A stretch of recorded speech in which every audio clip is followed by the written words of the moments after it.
يؤتي الحكمة من يشاء ومن يؤت الحكمة فقد أوتي خيرا كثيرا نحمده ونصلي على رسوله الكريم اما بعد فاعوذ بالله من الشیطان الرجیم بسم اللہ الرحمن الرحیم رب اشرح لي صدری ويسر لي امری واحلل عقدۃ من لسانی یفقهوا قولی واجعل لي وزیرا من اہلی آمین یا رب العالمین.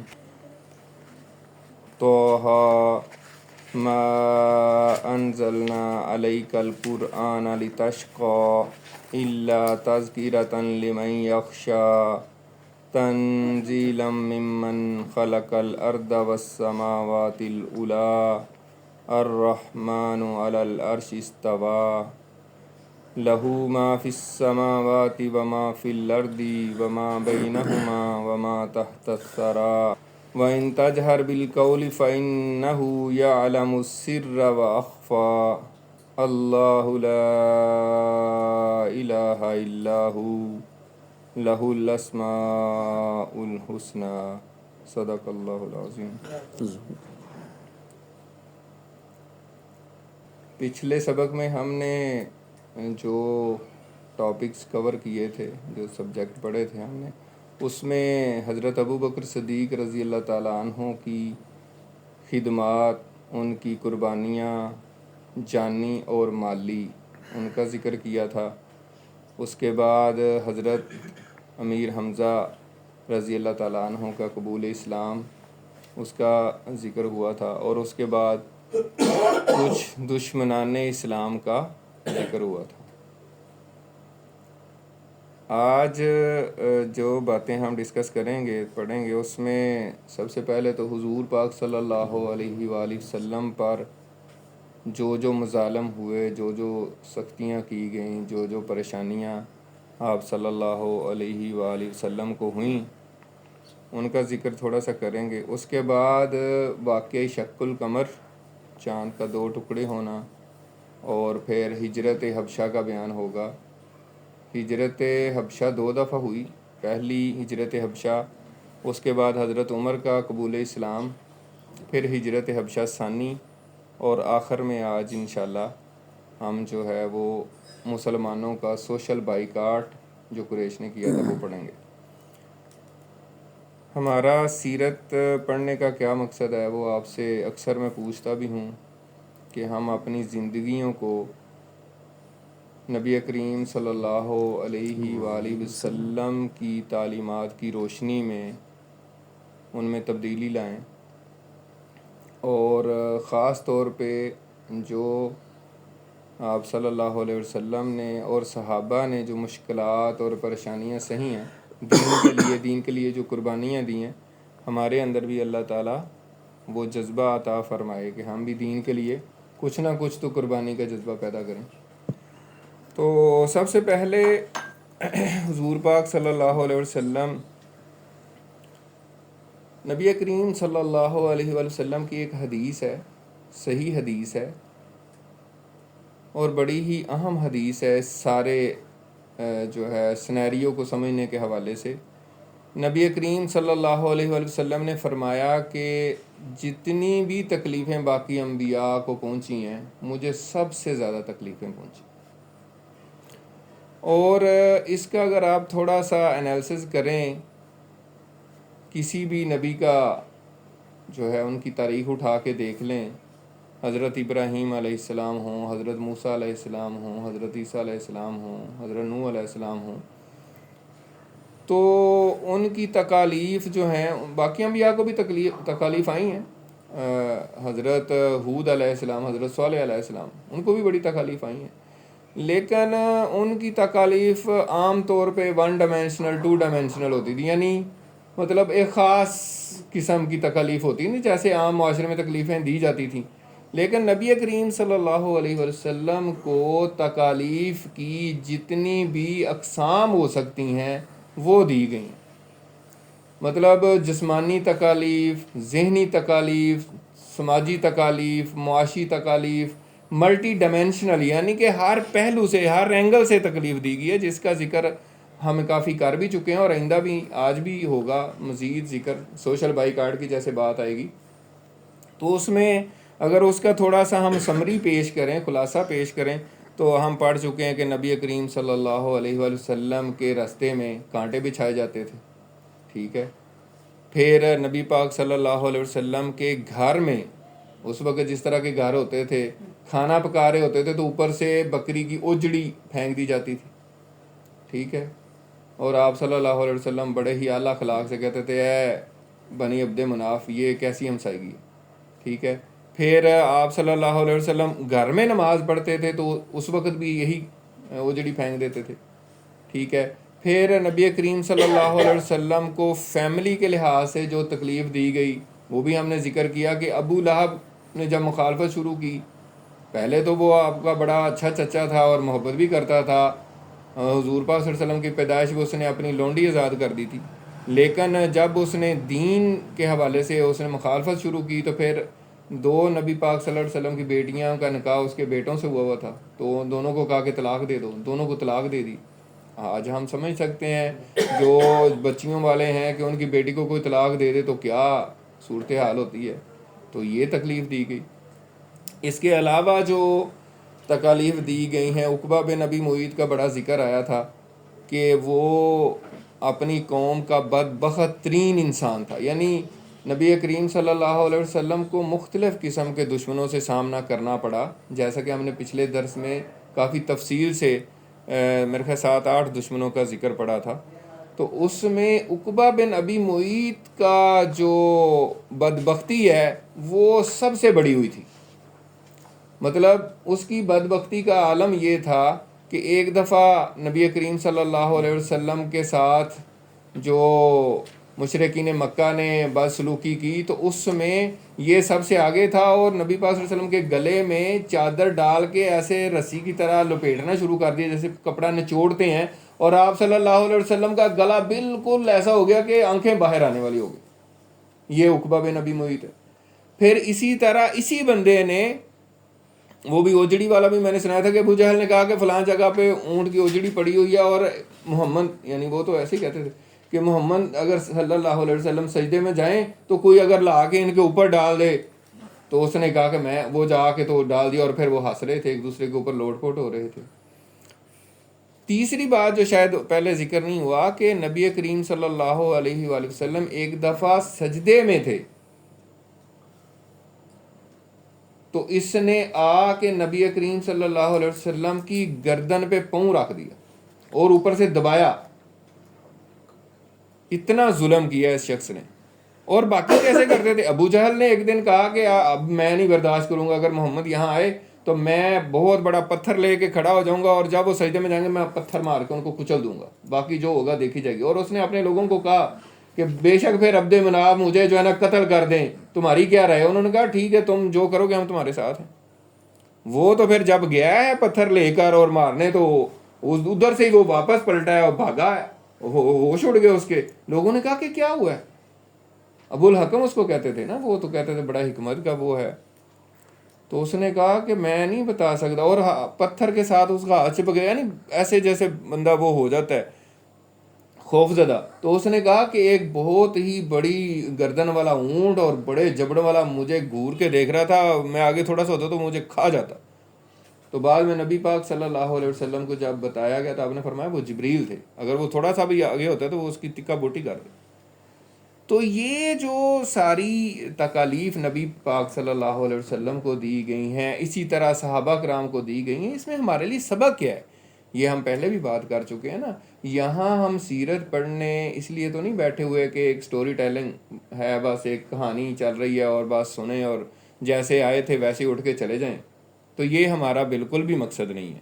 یعنی یہ ساری کاوشیں، ساری کوششیں جو ہم کر رہے ہیں، پوری ٹیم یہاں پہ لگی ہوتی ہے ماشاءاللہ. عشاء سے پہلے یہ ساری سیٹنگ کرتے ہیں اور کون کون مختلف لوگ مختلف کام کر رہے ہیں. تو مقصد یہ ہے کہ نبی پاک صلی اللہ علیہ وسلم کی سیرت سے ہم سیکھیں اور صحابہ کی سیرت سے سیکھیں. انہوں نے جو دین کے لیے قربانیاں دی ہیں، کوششیں کی ہیں، اس کے لیے ہم کوششیں کریں. آج امت مسلمہ کا زوال کس وجہ سے ہے؟ وہ یہ ہے کہ ہم نے دین کو بالکل پس پش ڈال دیا ہوا ہے. ہم نے دین کو اپنی 5 وقت کی نماز پڑھ کے اللہ پہ احسان چڑھا کے اور اس کو سمجھا ہوا ہے کہ بس ہم نے تو بہت کمال کر دیا ہے، لہٰذا اب تو ہمارے اوپر کوئی ذمہ داری نہیں ہے. بھاڑ میں جائے امت مسلمہ اور بھاڑ میں جائے سارا کچھ. یعنی فرینکلی سپیکنگ یہ ہمارا، ہم سب کا مطلب میرے سمیت کیا ہماری کنٹریبیوشن ہے؟ کچھ بھی نہیں ہے. تو اس وجہ سے سیرت پڑھنے پڑھانے کا مقصد یہ ہے کہ ہمارے اندر تھوڑا سا تو احساس پیدا ہو جائے کہ صحابہ کرام نے جو قربانیاں دی ہیں. اب حضرت ابو بکر صدیق رضی اللہ تعالیٰ عنہ کا پچھلے دفعہ ہم نے کیا پڑھا تھا؟ مار کے انہوں نے ایسا کر دیا تھا کہ ان کے قبیلے والوں کو یہ تھا کہ یہ شام تک فوت ہو جائیں گے. یہ فوت ہو گئے ہیں، بس بے ہوش ہو گئے تھے. اور انہوں نے یہ بھی اعلان کر دیا تھا کہ عتبہ بن ربیعہ جس نے مارا تھا کہ اگر ہم ابو بکر فوت ہو گئے تو ہم اس کو قتل کر دیں. یہاں تک نوبت پہنچ گئی تھی. تو اللہ تعالیٰ ہمیں توفیق دے. تو مقصد یہ ہے کہ ہم اس سے سبق حاصل کریں اور تھوڑی بہت دین کے لیے جو قربانی ہم کر سکتے ہیں، کوششیں کر سکتے ہیں، خدمت خلق کی کوششیں. امت مسلمہ میں یعنی ہر بندے نے تبلیغ نہیں کرنی، ظاہر سی بات ہے. ہر بندے کی تو یہ نہیں ہے. ہر بندے کو اللہ تعالیٰ نے مختلف صلاحیتیں دی ہوتی ہیں نا. کسی کو کوئی صلاحیت دی ہوتی ہے، کسی کو کوئی دی ہوتی ہے، کسی کو کوئی دی ہوتی ہے. تو جو صلاحیت اللہ تعالیٰ نے ہم سب کو دی ہوئی ہے، وہ اگر امت مسلمہ کی بہتری کے لیے بروئے کار لائے، خدمت خلق کرے. ظاہر ہے ہم تو یہاں ساری امت مسلمہ ہیں، سارے مسلمان ہی ہیں، یہاں پہ تو کوئی اور قومیں نہیں بستی. ٹھیک ہے. تو جس نے بھی کلمہ پڑھا ہے وہ امت المسلمہ کا ایک رکن ہے، قابل احترام ہے، اور اس کے ساتھ ہمدردی، محبت، شفقت کرنا ہم پر فرض ہے.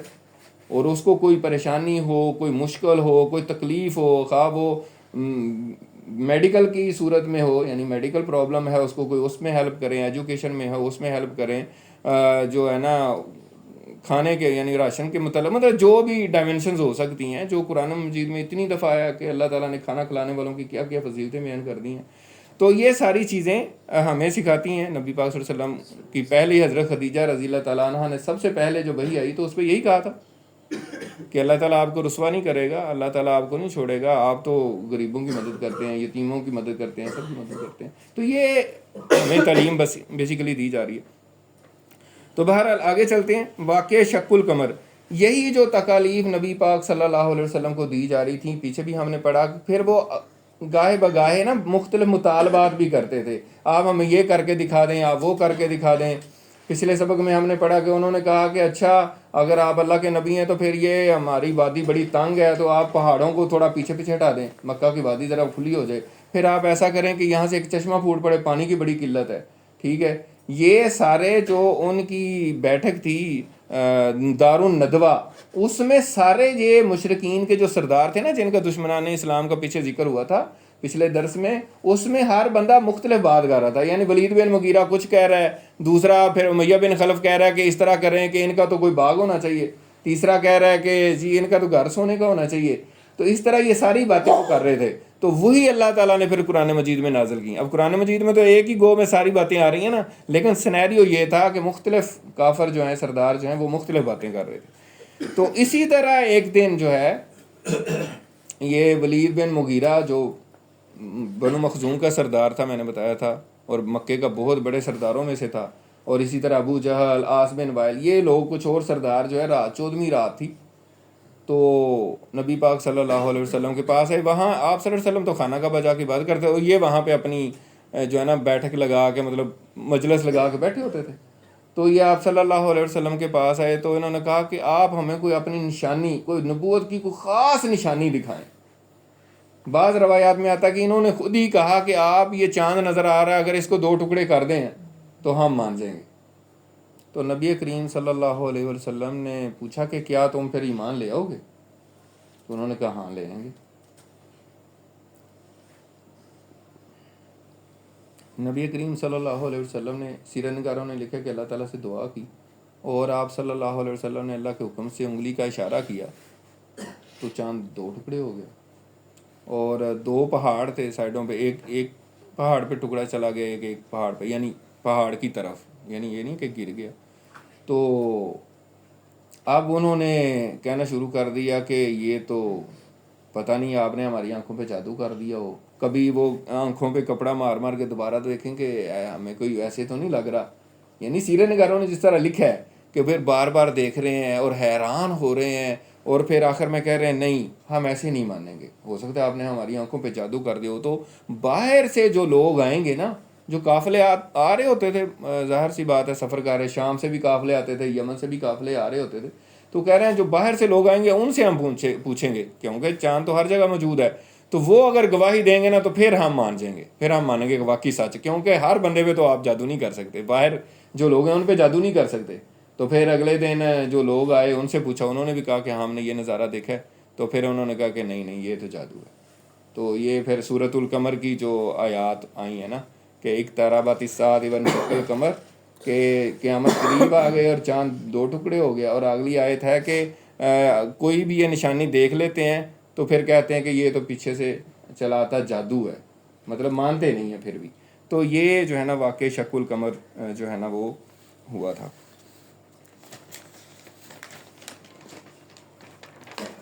اس میں ہمارے لیے کیا سبق ہے اس واقعے میں, کہ یہ ہے کہ اللہ تعالیٰ کی قدرت کچھ بھی کر کے دکھا سکتی ہے, اور اس کو مطلب یہ نہیں سمجھا جانا چاہیے کہ یہ کوئی ایسا بڑا واقعہ ہے جس کو آج کے دور میں لوگ کہتے ہیں نہیں نہیں اٹ از امپاسبل, ایسا نہیں ہو سکتا. کیوں نہیں ہو سکتا؟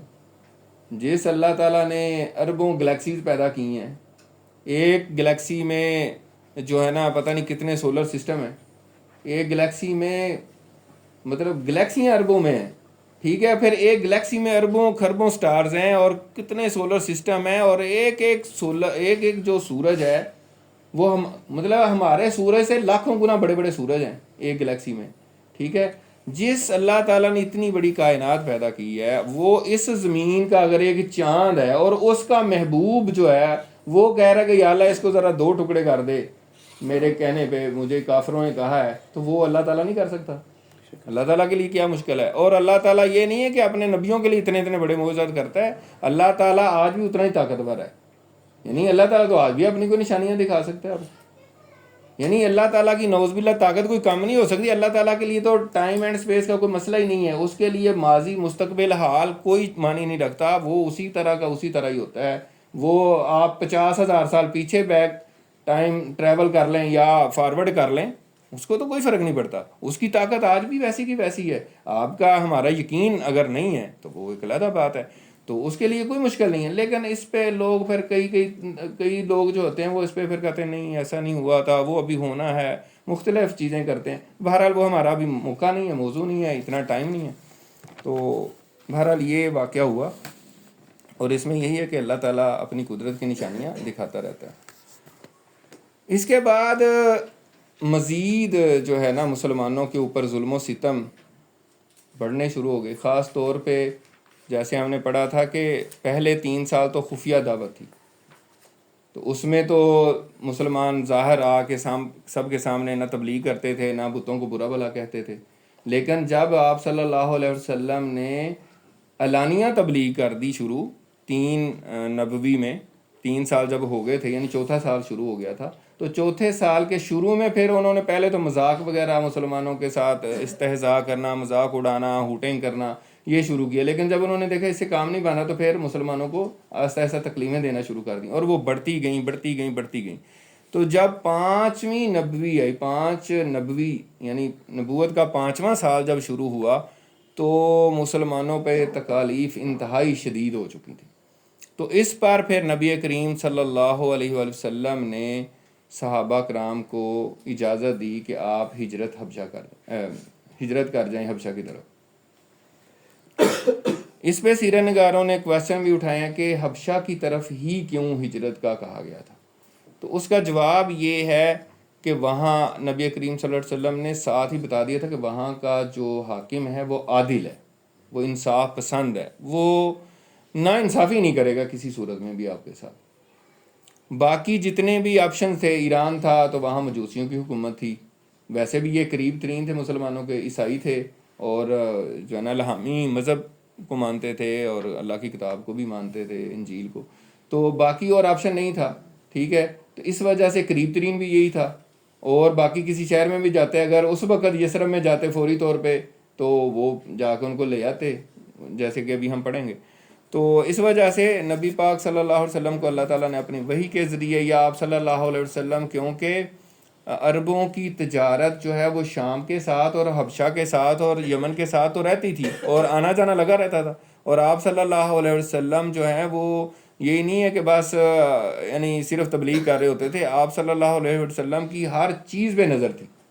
یعنی آگے بھی ہم دیکھیں گے جب مدینہ آپ صلی اللہ علیہ وسلم چلے گئے تو کس طریقے سے ارد گرد کے سارے قبائل سے آپ نے فوری طور پہ معاہدے کیے، اور آپ کی انٹیلیجنس کیسے کام کر رہی تھی۔ تو آپ صلی اللہ علیہ وسلم کی انٹیلیجنس ابھی بھی کام کر رہی تھی مکہ میں رہتے ہوئے بھی، اور آپ کی ایجنسیاں جو ہے نا وہ آپ کو بتا رہی تھیں۔ ایجنسیاں جو بھی آپ کے دوست احباب تھے، تعلقات تھے، ان سے آپ انفارمیشن لیتے رہتے تھے، وہاں کے کیا حالات ہیں، وہاں کے کیا حالات ہیں، اور آپ کو پتہ چل رہا تھا کہ یہاں پہ مسلمانوں کا تو حالت بہت ہی خراب ہے، تو کہیں کوئی جگہ ملے تو ان کو وہاں بھیج دیا جائے۔ تو اس وجہ سے نبی کریم صلی اللہ علیہ وسلم نے صحابہ کرام کو اجازت دی، اور اس میں پھر پہلی جو ہجرت ہوئی ہے اس میں 12 مرد اور 4 عورتوں نے ہجرت کی، اور اس میں مشہور نام تو حضرت عثمان بن عفان رضی اللہ تعالیٰ عنہ اور ان کی اہلیہ حضرت رقیہ بنت رسول اللہ صلی اللہ علیہ وسلم تھیں۔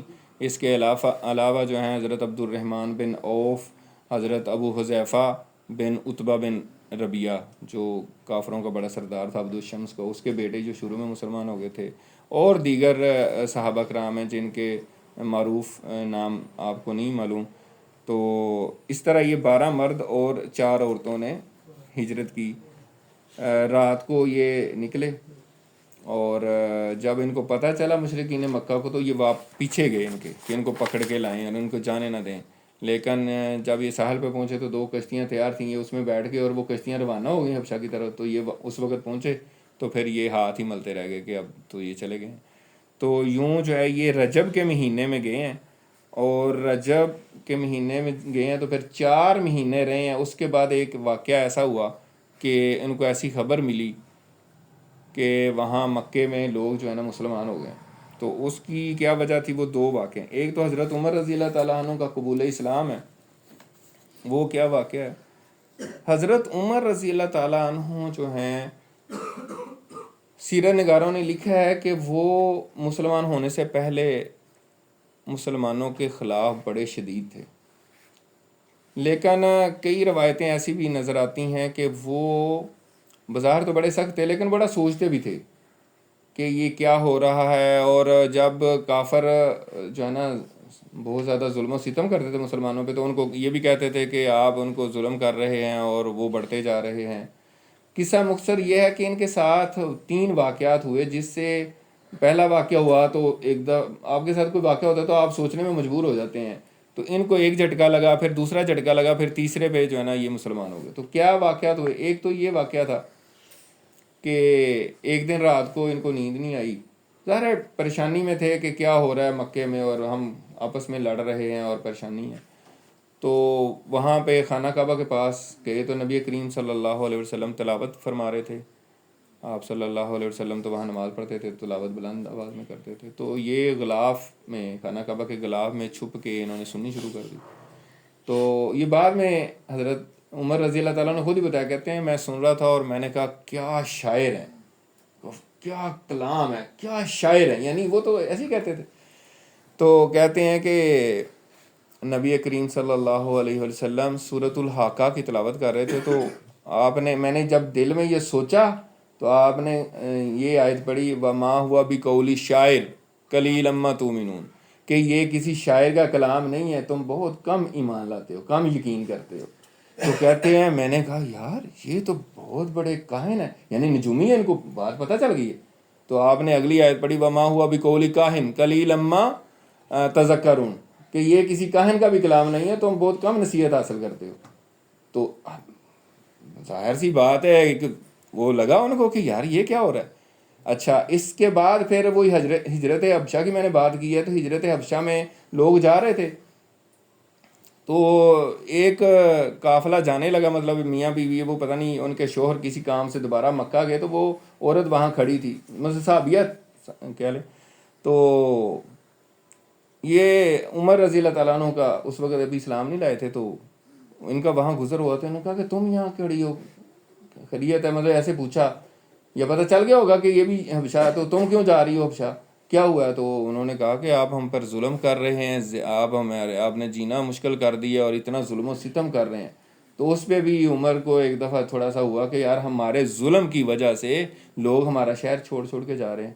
تو انہوں نے کہا کہ اللہ تعالیٰ تمہارے لیے آسانیاں پیدا کرے. مطلب حالانکہ کافر تھے، لیکن منہ سے ظاہر، وہ دل میں اگر نرمی ہو تو پھر منہ سے ایسی بات ہی نکلتی ہے. تو دوسرا واقعہ ہوا. اور تیسرا مشہور زمانہ واقعہ وہی ہے کہ پھر آئے، ان کے اوپر مختلف حالتیں طاری ہوتی تھی، پھر ان کو غصہ چڑھا کہ یہ سارا جو ہے نا مسئلہ. بعض روایات میں آتا ہے کہ ابو جہل نے کہا کہ میں اس کو 100 اونٹ دوں گا جو محمد صلی اللہ علیہ وسلم کو قتل کر دے گا. ایک روایت یہ ہے. دوسری روایت یہ ہے کہ حضرت عمر نے کسی کو کہا کہ، یا ابو جہل کو ہی کہا کہ بھئی آپ لوگ طرح طرح کی سازشیں کر رہے ہیں، تو سیدھا ہی محمد کو قتل کر دیں، کام ہی ختم ہو. تو آگے سے جو مشرکین کے سردار تھے قریش کے، انہوں نے کہا کہ اگر تم اتنے بہادر ہو تو جا کے کر کے دکھاؤ نا. تو وہ بہادر تو تھے، انہوں نے کہا ٹھیک ہے. تو آئے اور گھر سے تلوار اٹھائی اور لے کے چل پڑے.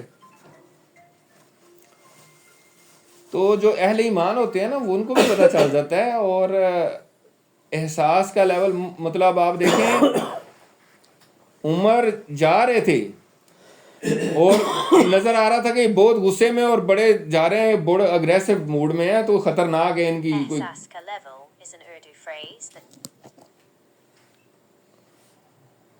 تو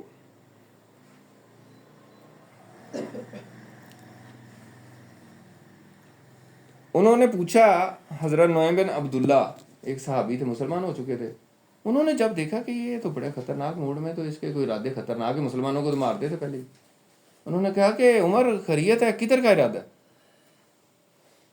انہوں نے پہلے بھانپ لیا تھا کہ یہ کوئی خطرناک عزائم سے جا رہا ہے کہیں. تو عمر نے یہ نہیں کہا کہ ظاہر ہے ایسا بہادر آدمی چھپاتا تھوڑا ہی ہے. انہوں نے کہا میں محمد کو قتل کرنے جا رہا ہوں. تو انہوں نے کہا کہ کیا آپ کا کیا خیال ہے کہ بنو ہاشم تمہیں چھوڑ دیں گے؟ مطلب بنو ہاشم کو تم ایسے لائٹ لے رہے ہو، وہ ایسا قبیلہ ہے، وہ اتنا پاورفل، تو وہ تمہیں چھوڑ دیں گے؟ وہ تو تمہیں قتل کر دیں گے. پھر انہوں نے کہا کہ ٹھیک ہے، بے شک مجھے قتل کر دیں. انہوں نے کہا ان کو چھوڑو، پہلے آپ اپنے گھر کا تو پتہ کرو. نہیں، پہلے عمر رضی اللہ تعالیٰ عنہ نے کہا کہ مجھے لگتا ہے کہ تم بھی بے دین ہو گئے ہو. تو انہوں نے کہا میرا چھوڑو، آپ اپنے گھر کا پتہ کرو، آپ کی بہن اور آپ کے بہنوئی بھی مسلمان ہو گئے. تو پھر وہاں پہ پھر واپس آئے اور پھر دروازہ کھٹکھٹایا، تو وہ حضرت خباب بن ارت رضی اللہ تعالیٰ عنہ، جنہوں نے بڑی ماریں کھائی تھیں، ان کا بھی ہم پڑھ چکے ہیں ذکر. تو وہ ان کو سورہ طٰہٰ پڑھا رہے تھے. تو عمر نے کھٹکھٹایا تو وہ فٹافٹ چھپ گئے، اور انہوں نے جو پڑھ رہے تھے وہ بھی چھپا لیا اور دروازہ کھولا. تو ان کو پتہ تو چلے. انہوں نے کہا مجھے آوازیں آ رہی تھیں، کیا کر رہے تھے؟ تو ان کا نہیں ہم آپس میں باتیں کر رہے تھے. لیکن انہوں نے اپنے بہنوئی کو مارنا شروع کر دیا، اور صحیح جس طرح کہتے ہیں نا فل طاقت کے ساتھ. تو بہن چھڑانے آئی تو ان کو بھی ایسے کیا. تو ان کے بھی منہ پہ، ظاہر سی بات ہے جب اس طرح کیا کہتے ہیں وہ ہو رہی ہوتی ہے صورتحال، تو اس میں ان کو بھی لگا، ان کا بھی خون نکلنا شروع ہو گیا. تو جب عمر نے دیکھا کہ یار یہ تو اپنی بہن کا خون بہتا دیکھا، تو پھر نرم پڑ گئے اور شرمندہ بھی ہوئے. اور یہ سیرت نگاروں نے لکھا کہ کوئی بھی بہادر آدمی عورت پہ ہاتھ نہیں اٹھاتا. تو عمر جیسا بہادر آدمی اور اپنی سگی بہن کا خون بہتا دیکھ کے تو وہ کافی شرمندہ ہوا کہ یار یہ میں نے کیا کیا. بیٹھ گئے تو دیکھا کہ وہاں وہ جو انہوں نے چھپایا تھا کہ نظر آ گیا کہ یہ تم پڑھ رہے تھے. پکڑنے لگے. انہوں نے کہا کہ بہن نے کہا کہ نہیں آپ پہلے وضو کر لیں یا غسل کر لیں، 2 روایات ہیں. تو بہرحال انہوں نے غسل کر لیا یا وضو کر لیا، تو انہوں نے پڑھنا شروع کر دیا یہی جو میں نے تلاوت کیا ہے، طٰہٰ ما انزلنا علیک القرآن لتشقیٰ. طٰہٰ ما انزلنا، نہیں نازل کیا ہم نے، علیک القرآن، آپ پر قرآن، لتشقیٰ، تاکہ آپ کو مشقت میں ڈال دے. یعنی اس لیے تو نہیں ہم نے نازل کیا قرآن مجید. الا تذکرۃ لمن یخشیٰ، یہ تو نصیحت ہے اس کے لیے جو ڈر جائے، جو ڈرتا ہے. تنزیلا ممن خلق الارض والسماوات العلیٰ، یہ نازل کردہ ہے اس کا جس نے آسمانوں اور زمین کو پیدا کیا، یعنی زمین اور بلند آسمانوں کو پیدا کیا ہے. الرحمن علی العرش استویٰ، وہ رحمان ہے جس نے عرش پر استوا کیا، یعنی عرش پر جا کے وہ کیا ہے، مقیم ہوا ہے۔ بہرحال یہ ساری آیات پڑھ کے آخر میں جو ہے نا یہ آیت اننی انا اللہ لا الہ الا انا فاعبدنی واقیم الصلاۃ لذکری، کہ بے شک میں ہی اللہ ہوں، میرے سوا کوئی معبود نہیں، پس میری ہی عبادت کرو اور میری یاد کے لیے نماز قائم کرو۔ تو جب یہ آیت اس تک پہنچے اور خاص طور پہ یہ آیت پڑھی تو حضرت عمر رضی اللہ تعالیٰ عنہ نے کہا کہ کیا یہ کلام جو ہے اس سے قریش بھاگ رہے تھے؟ یعنی یہ تو بہت زبردست کلام ہے، اور یعنی ان کو بالکل روشن ہو گیا، اور پھر ان کو وہ واقعات بھی یاد آ گئے جو پہلے حضرت عبداللہ بن مسعود نے ایک دفعہ ان کو کہا تھا کہ نبی پاک صلی اللہ علیہ وسلم نے آپ کے لیے دعا کی، پھر وہاں پہ ہی خباب بن ارت نے بھی کہا کہ میں نے نبی پاک صلی اللہ علیہ وسلم سے سنا تھا کہ آپ نے دعا کی تھی کہ یا اللہ عمر کو جو ہے نا اسلام کے لیے قبول فرما لے، یعنی ان کے ایمان لے آئیں۔ تو بعض روایات میں آتا ہے کہ ابو جہل یعنی عمر بن حشام اور عمر بن خطاب دونوں کے لیے دعا کی تھی۔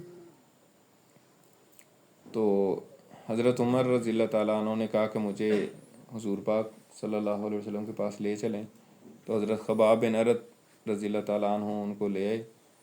تو تلوار وہ گھر سے لے کر آئے تھے تو گلے میں ہی لٹکی ہوئی تھی۔ ظاہر ہے یہاں پہ تھوڑا سا میں کلیئر کرنا چاہ رہا ہوں، یہاں پہ بعض سیرت نگار جو ہیں یا خاص طور پہ جب لیکچر سیرت کا دیتے ہیں وہ کہتے ہیں جی حضرت عمر حضور پاک کے پاس بھی ننگی تلوار لے کر جا رہے تھے۔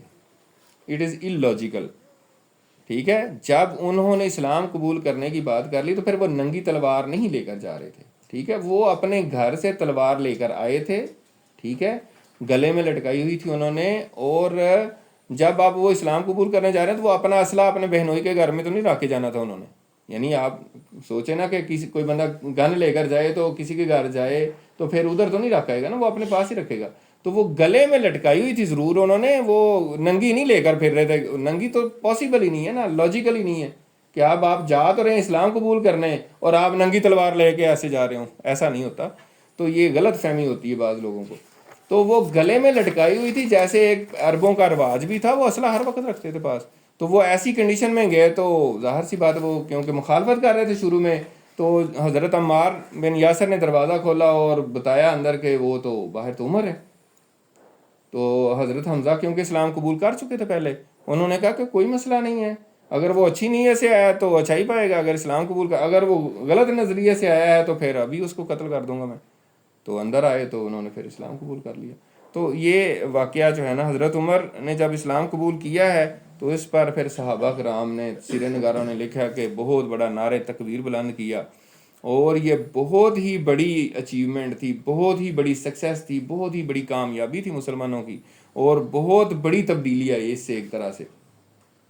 اور اس کے بعد پھر جو حضرت عمر رضی اللہ تعالیٰ عنہ نے نبی کریم صلی اللہ علیہ وسلم سے مطلب گزارش کی کہ کیا ہم حق پر نہیں ہیں؟ تو نبی پاک صلی اللہ علیہ وسلم نے فرمایا کہ ہاں ہم حق پر ہیں۔ تو انہوں نے کہا کہ پھر ہم چھپ کے کیوں نماز پڑھتے ہیں؟ اب تو ہم چھپ کے نہیں پڑھیں گے۔ تو یہی وجہ ہے کہ پھر اگلے دن حضرت عمر اور حضرت حمزہ یعنی مسلمانوں کی دو صفیں بنی، ایک لائن کے فرنٹ پہ حضرت عمر تھے اور دوسری لائن کے قطاریں بنا کے جا رہے تھے خانہ کعبہ کی طرف، دوسری قطار کے اینڈ پہ یعنی فرنٹ پہ حضرت حمزہ تھے۔ اور اس وجہ سے پھر حضرت عمر کو جو لقب ملا ہے فاروق، حق اور باطل میں فرق کرنے والا، اس دن ملا تھا کہ اس دن فرق پڑ گیا کہ مسلمان باہر آ کے نماز انہوں نے پڑھنی شروع کر دی۔ اور بعض صحابہ کہتے ہیں کہ حضرت عمر کے اسلام قبول کرنے کے بعد ہی ہم اس قابل ہوئے تھے کہ خانہ کعبہ میں ہم جو ہے نا وہ گروپ کی شکل میں جو ہے نا وہ دائرہ لگا کے بیٹھ کے تو بات چیت کرتے تھے یا نماز پڑھتے تھے یا باقی معاملات کرتے تھے۔ تو یہ حضرت عمر رضی اللہ تعالیٰ عنہ کا قبول اسلام کا واقعہ۔ تو اس میں سبق یہی ہے کہ اللہ تعالیٰ جس کا دل چاہتے ہیں پھیر دیتے ہیں۔ بعض اوقات جو ہے نا کوئی بندہ سمجھ رہا ہوتا ہے کہ یہ پاسبل نہیں ہے، لیکن اللہ تعالیٰ جس کا دل چاہیں پھیر دیں۔ اور اس میں مزید ایک جو چیز ہے وہ یہ ہے کہ حضرت عمر رضی اللہ تعالیٰ عنہ نے جب اسلام قبول کر لیا تو اتنے بہادر اور جری تھے نا، تو انہوں نے کہا کہ اچھا میں نے اسلام قبول کر لیا تو اب مجھے سب سے پہلے کس کو بتانا چاہیے؟ جو اسلام کا سب سے زیادہ مخالف ہے، ابو جہل، اس کے گھر گئے، اس کا دروازہ کھٹکھٹایا، اس نے کہا آؤ عمر کیسے آئے ہو؟ میں نے کہا میں نے اسلام قبول کر لیا، تمہیں بتانے آیا تھا۔ تو وہ منہ بنا کے اس نے کہا تمہارا ستیہ ناس ہو، تم چاہو۔ اور پھر اسی طرح ولید بن مغیرہ جو بڑا سردار تھا، بنو مخزوم کا سب سے بڑا سردار جو ہے وہ ولید بن مغیرہ تھا، ابو جہل کا بھی وہ چچا تھا، تو بڑا تھا وہ، تو اس کو جا کے بتایا۔ پھر کہتے ہیں ایک جمیل نام کا بندہ تھا جو ہر بات پورے شہر میں پھیلانے کا ماہر تھا، یعنی کچھ لوگوں کو عادت ہوتی ہے نا وہ بات تو اس کو جا کے بتایا، اس نے کہا کہ تمہیں پتہ میں نے مسلمان ہو گیا ہوں۔ تو اس نے پھر شور کر دیا کہ عمر صابی ہو گیا یعنی بے دین ہو گیا، وہ بے دین کہتے تھے کہ دین بدل دیا نا، بے دین ہو گیا۔ تو اس نے پورے مکہ میں جو ہے نا ڈنڈورا پیٹ دیا۔ یہی بات جو ہے نا یہ تو گھروں میں بتائی، پھر حضرت عمر رضی اللہ تعالیٰ عنہ خانہ کعبہ کے پاس ہے جہاں سارے قریش ہوتے تھے، وہاں پہ جا کے کہا یا حل قریش، یعنی اے قریش کے لوگوں میری بات سنو، سارے آگے، انہوں نے کہا میں نے اسلام قبول کر لیا۔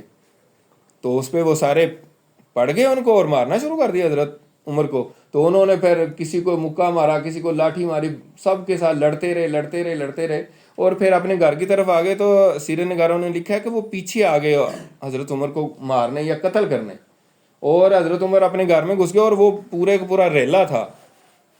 اس پر پھر آگے قبائل کی جو لائف ہے اس کا بھی ایک پوائنٹ آتا ہے کہ حالانکہ وہ اسلام کا دشمن تھا، آس ابن وائل بنو سہم قبیلے کا، ان کے ساتھ بنو عدی قبیلے کا الائنس تھا، یہ آپس میں ایک دوسرے کے اتحادی تھے، ٹھیک ہے نا۔ تو وہ آ گیا، اس کو پتہ چلا، تو اس نے کہا کہ یہ کیا یہاں پہ شور ہے، کیا مجمع ہے؟ انہوں نے کہا کہ عمر بے دین ہو گیا۔ اس نے کہا دفع ہو جاؤ یہاں سے، تم لوگوں کو کیا مسئلہ ہے؟ وہ جو بھی دین اختیار کر رہا ہے جو بھی ہے، چلو اس کے، وہ کہتے نہیں ہم اس کو ماریں گے۔ انہوں نے کہا کسی کی جرت نہیں ہونی چاہیے۔ تو وہ پھر سارے چلے گئے۔ تو یہ اللہ تعالیٰ کا نظام ہے کہ اللہ تعالیٰ کافروں سے بھی ہیلپ لے لیتے ہیں جب لینا چاہیں، یعنی کسی مسلمان کی یا اپنے دین کی، یہ بھی روایات میں آتا ہے۔ تو اسی طریقے سے انہوں نے سارے کافروں کو بھگا دیا، حالانکہ وہ خود مسلمان نہیں ہوا، مسلمانوں کا دشمن تھا۔ لیکن اصل میں یہ تھوڑی سی بات سمجھنے کی ضرورت ہے کہ قبائل کی جو آپس میں ایک عصبیت اور آپس میں اتحاد اور ایک دوسرے کے ساتھ جو معاہدہ ہوتا تھا، اس کے لیے وہ ہر صورت میں وہ عمل کرتے تھے، اور یہی بات آگے چل کے بھی انشاءاللہ ہم دیکھیں گے۔ اسی اسنا میں ایک اور واقعہ ہوا، جو میں نے کہا تھا 2 واقعات ہوئے ہجرت حبشہ اول کے بعد۔ اسی میں ایک مطلب نبی پاک صلی اللہ علیہ وسلم پر سورۃ النجم نازل ہوئی، اور نبی کریم صلی اللہ علیہ وآلہ وسلم نے وہ بھی جس طرح آپ تلاوت کرتے تھے خانہ کعبہ کے پاس جا کے تلاوت کی، اور وہاں پہ سارے قریش بیٹھے ہوئے تھے، اور جس انداز سے اور جس ترنم سے اور جس بہترین لہجے میں نبی کریم صلی اللہ علیہ وسلم تلاوت کرتے تھے، آپ تو فصیح العرب تھے اور اللہ کے نبی تھے، اور آپ پر اللہ کا کلام اتر رہا تھا، تو آپ نے اس انداز میں پڑھی، اور اس کا کہتے ہیں زیرو بم سورۃ النجم کا ایسا ہے کہ وہ سارے حیران ہو کے، مطلب ان کو سمجھ نہیں آئی، وہ سن رہے ہیں، اور آخر میں جو ہے نا سجدہ تلاوت آئی، تو آپ صلی اللہ علیہ وسلم نے سجدہ کیا تو وہ بھی سجدے میں چلے گئے۔ تو یہ تھوڑی سی میں آپ کو سناتا ہوں، یہ میرے پاس ہے، تاکہ تھوڑا سا اندازہ ہو کہ یہ کیسی صورت تھی جس پہ انہوں نے اتنا وہ جو ہے نا بڑا غور و فکر کیا، اور بڑا وہ اس میں چلے گئے ایک خاص اس میں۔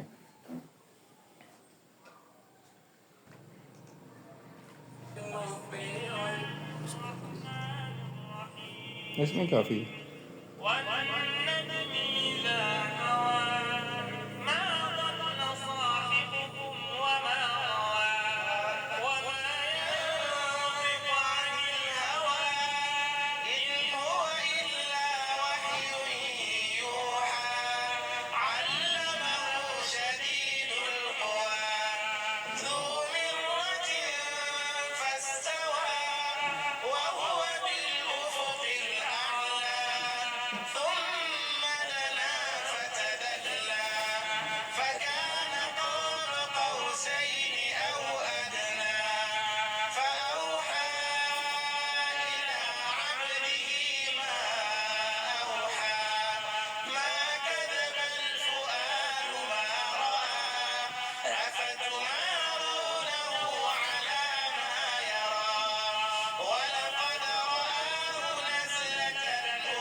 تو یہ صورت تھی جس پر وہ ایسے انہماک سے سن رہے تھے، کیونکہ وہ عرب تھے، ان کو اس کی ہر چیز کی سمجھ آ رہی تھی، اس کی مطلب جو ترنم ہے، جو اس کا ادبی لیول ہے، یا مطلب شاعری تو نہیں ہے لیکن شاعری سے بھی اوپر کی ایک ترنم اور ایک وزن اور ایک ساری چیزیں جو کہ ہمارا لیول نہیں ہے تو وہ ایسے اس میں گم ہو گئے، اور نبی کریم صلی اللہ علیہ وسلم نے جب سجدہ تلاوت کی تو وہ ساتھ ہی سجدے میں چلے گئے۔ جب وہ اٹھے ہیں تو ان کو احساس ہوا کہ یہ ہم نے کیا کیا، تو اس پر انہوں نے ایک جھوٹی بات گھڑ لی، اور اس وجہ سے اس واقعے کو واقع غرانیق کہا جاتا ہے۔ انہوں نے کہا کہ جی لوگوں نے اعتراض کیا جو اس وقت وہاں نہیں تھے، انہوں نے کہا کہ یہ تو ہم نے کیا کیا، مکے میں مشہور ہو گیا کہ ساروں نے سجدہ کیا ہے، اور خود بھی ان کا احساس ہوا۔ تو انہوں نے کہا جی ہم نے تو اس وجہ سے سجدہ کیا ہے کہ محمد صلی اللہ علیہ وسلم نے بیچ میں یہ بھی کہا تھا تلک الغرانیق الاولی وان شفاعتہن لترتجی، کہ یہ جو دیویاں یہ بلند پایا دیویاں ہیں اور ان کی شفاعت قبول کی جائے گی، نہیں یعنی اپنی طرف سے ایک جملہ گھڑ کے اس کے مطابق جو ہے نا وہ کہہ دیا۔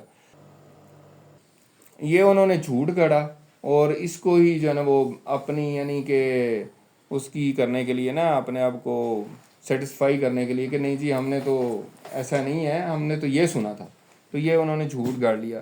لیکن یہ بات کیونکہ اتنی وہ ہو گئی کہ انہوں نے سجدہ کیا ہے، اور پھر حضرت عمر اور حضرت امیر حمزہ کا اسلام قبول کرنا، ان میں سے یعنی مکے کے ساتھ ہم نے پہلے بھی ذکر کیا تھا بنو خزاع قبیلہ رہتا تھا، وہاں کا ایک بندہ جو ہے نا ظاہر ہے حبشہ بھی جاتے تھے یہ تجارت کے لیے، تو وہ تجارت کے لیے وہاں گیا ہوا تھا۔ تو وہاں پہ حضرت عثمان غنی رضی اللہ تعالیٰ عنہ نے اس کو دیکھا اور کہا کہ تم تو عرب معلوم ہوتے ہو، ظاہر ہے دوسرے ملک میں اپنے ملک کا بندہ فوراً پہچانا جاتا ہے۔ تو اس نے کہا کہ ہاں، اور پوچھا کون سے قبیلے سے ہو، تو اس نے کہا کہ بنو خزاع سے۔ تو انہوں نے کہا کہ مکہ کی کیا صورتحال ہے، مکہ کی کیا خبریں ہیں؟ تو اس نے کہا وہاں تو لوگ مسلمان ہو گئے، عمر نے بھی اسلام قبول کر لیا، حمزہ نے بھی، اور باقی لوگ مسلمان ہو گئے ہیں۔ یہ واقعہ سے بھی اس نے وہ کیا۔ تو اس نے کہا مجھے لگتا ہے کہ لوگ مسلمان ہو گئے، وہاں کافی ایسا ہو گیا ہے نا۔ تو اس پر پھر حضرت عثمان غنی رضی اللہ تعالیٰ عنہ نے کہا کہ میں تو جاؤں گا۔ باقی صحابہ کہہ رہے تھے کہ ابھی مزید تحقیق کر لیتے ہیں، لیکن انہوں نے کہا کہ میں تو نبی پاک صلی اللہ علیہ وسلم سے زیادہ عرصہ دور نہیں رہ سکتا۔ تو پھر سارے ہی آگے، یہ ابھی 4 مہینے ہوئے تھے ان کو۔ تو جب یہاں پہ آئے تو پتہ چلا کہ یہاں تو ٹھیک ہے، حضرت عمر نے بھی اسلام قبول کر لیا، حضرت حمزہ نے بھی کر لیا، لیکن باقی بات وہ نہیں ہے کہ سارے مسلمان ہو گئے۔ تو وہ بڑی مشکل سے کسی کی پناہ لے کر اور کسی کی مطلب ضمانت میں جس طرح ہوتا تھا وہ پھر مکہ میں انٹر ہوئے، اور پھر جو ہے نا کیونکہ مشکلات تو ختم نہیں ہوئی تھیں، تو پھر اس کے بعد نبی کریم صلی اللہ علیہ وسلم نے دوبارہ سے صحابہ کرام کو دوسری ہجرت حبشہ کرنے کا کہا۔ تو یہ ذرا میپ دکھائیں، میں تھوڑا سا وہ دکھا دوں حبشہ کا نقشہ جو ہے۔ تو یہ ہے مکہ مکرمہ، ٹھیک ہے، اور یہ ہے حبشہ، ٹھیک ہے نا، یہ یمن ہے۔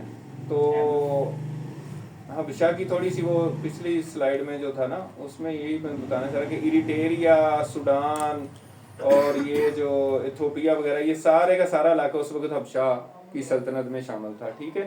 تو یہاں سے مکے سے لوگ آئے ہیں اس بندرگاہ پہ نا، ٹھیک ہے، جدہ کے ساحل پہ، یہاں سے وہ بیٹھے ہیں کشتیوں میں، اور یہاں پہ مسو جگہ تھی وہاں اترے ہیں، اور پھر یہاں سوم جو ان کا کیپٹل تھا، ٹھیک ہے، یہاں پہ گئے تھے، ٹھیک ہے۔ تو یہ بیسیکلی ان کی ٹریول ہے، ٹھیک ہے۔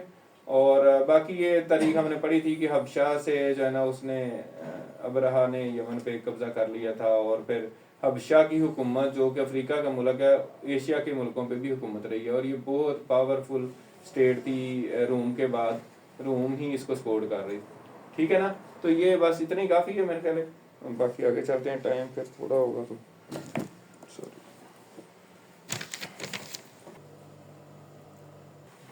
تو اس پر پھر مسلمان آگے وہاں سے یہ سن کر، اور مشکلات بھی ہوئیں، تکالیف بھی پہنچی، لیکن ان کو بڑی خوشی ہوئی کہ واقعی یہ خبر تو کم از کم سچ ہوئی ہے کہ حضرت حمزہ اور حضرت عمر جو ہے نا اسلام قبول کر چکے ہیں. لیکن نبی کریم صلی اللہ علیہ وسلم نے حالات کو دیکھا اور صحابہ کرام کچھ مشکلات تھیں، تو آپ نے دوبارہ سے پھر ہجرت کی اجازت دی، اور دوبارہ پھر 83 مرد اور 18 عورتوں نے ہجرت کی ہے. تو جب یہ وہاں چلے گئے، سیٹل ڈاؤن ہو گئے وہاں پہ جا کے، تو پھر قریش مکہ کو بڑی شدت سے خیال آیا کہ یہ اگر وہاں پہ ہی جو ہے نا ترقی کرتے رہے اور اسلام بھی پھیلاتے رہے اور وہاں بادشاہ کے ساتھ بھی ان کے تعلقات اچھے ہو گئے، تو یہ کل کلام کو ہماری تجارت جو ہے نا وہ ختم کر دیں گے وہاں پہ، یعنی ہمارا وہاں پہ جانا مشکل ہو جائے گا. تو انہوں نے کہا کہ کیوں نہ ہم ان کو واپس لے کر آئیں، جتنے بھی چلے گئے ہیں ان کو بائی فورس لے کر آئیں واپس. تو انہوں نے 2 اپنے سفارتکار جو بڑے ایکسپرٹ تھے بادشاہوں کے ہاں، ان کا آنا جانا تھا، اور بڑے ہی زیرک، عقل مند اور انٹیلیجنٹ تھے، وہ 2 بندے بھیجے، جو کہ عمر بن العاص بعد میں مسلمان ہو گئے اور مصر انہوں نے فتح کیا، اور دوسرے عبداللہ بن ابی ربیہ. یہ 2 لوگ، یہ دونوں ہی بعد میں مسلمان ہو گئے.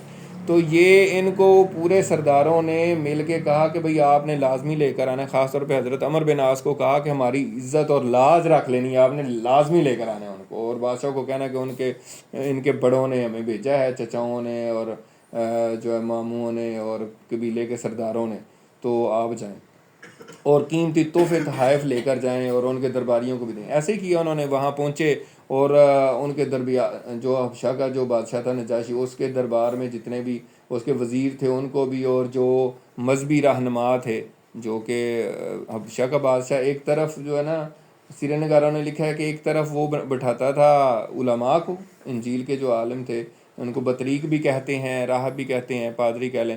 تو ایک طرف وہ بیٹھتے تھے، ایک طرف وزیر بیٹھتے تھے. تو ان سب کو انہوں نے جا کے قیمتی تحفے دیے اور کہا کہ کل ہم بادشاہ کے حضور جب پیش ہوں تو آپ نے ہمیں سپورٹ کرنا ہے، ہماری حمایت کرنی ہے تاکہ ہم ان کو لے جا سکیں. تو انہوں نے کہا ٹھیک ہے، کوئی مسئلہ نہیں ہے، آپ کا موقف ہم نے سن لیا اور ہم بادشاہ کو کہیں گے کہ ایسا ہی ہے. تو اگلے دن جب یہ دونوں بادشاہ کے پیش ہوئے اور کہا کہ ہم اس مقصد کے لیے آئے ہیں، یہاں ہمارے کچھ بگوڑے آ گئے ہیں بقول ان کے، اور انہوں نے ہمارا بھی دین چھوڑ دیا اور آپ کے دین میں بھی داخل نہیں ہوئے. مطلب بادشاہ کو ذرا کیا کہتے ہیں وہ کرنے کے لیے نا، کہ آپ کے دین میں بھی داخل نہیں ہوئے، تو اس لیے ان کو ہمارے حوالے کر دیں. تو بڑے کانفیڈنس کے ساتھ اور بڑے یقین کے ساتھ، اور پھر سارے درباریوں نے بھی کہا کہ ہاں ہاں بالکل یہ واقعی ان کے بگوڑے آ گئے ہیں، وہ چھوڑ کے بھاگ گئے ہیں، تو آپ ان کو واپس کر دیں. تو نبی کریم صلی اللہ علیہ وسلم نے جو کہا تھا نا کہ وہاں کا بادشاہ عادل ہے، تو وہ یہاں سے لگتا ہے کہ اللہ تعالیٰ کی طرف سے وہی سے بھی بتایا گیا تھا، یعنی واقعی وہ عادل تھا. تو اس نے کہا کہ ایسا نہیں بھائی، ایسے نہیں ہے کہ آپ نے کہا اور میں کہوں کہ چلو لے جاؤ، وہ میرے ملک میں آ گئے ہیں، انہوں نے مجھ پہ اعتماد کیا، میں ان کی بات تو سنوں. اور انصاف کا تقاضا بھی یہی ہے، اس میں سبق بھی ہے. ہمیشہ انصاف کا تقاضا یہ ہوتا ہے، دنیا میں کسی بھی جگہ کوئی بھی معاملہ آپ کے ساتھ پیش آ جائے، دونوں پارٹیوں کو سنے بغیر فیصلہ نہیں کرنا چاہیے.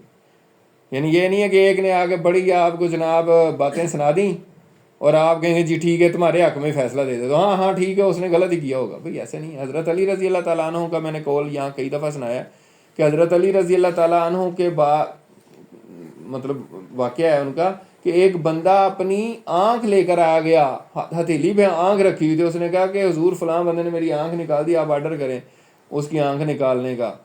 تو حضرت علی نے کہا کہ یار اس کو میں بلا لوں، دیکھ لوں، کہیں تم اس کی 2 آنکھیں نہ نکال کے آئے ہو، تم کہہ رہے ہو کہ میری آنکھ نکال دی ہے. جب تک اگلے کی بات سننا لیں انصاف کے تقاضے پورے نہیں ہوتے.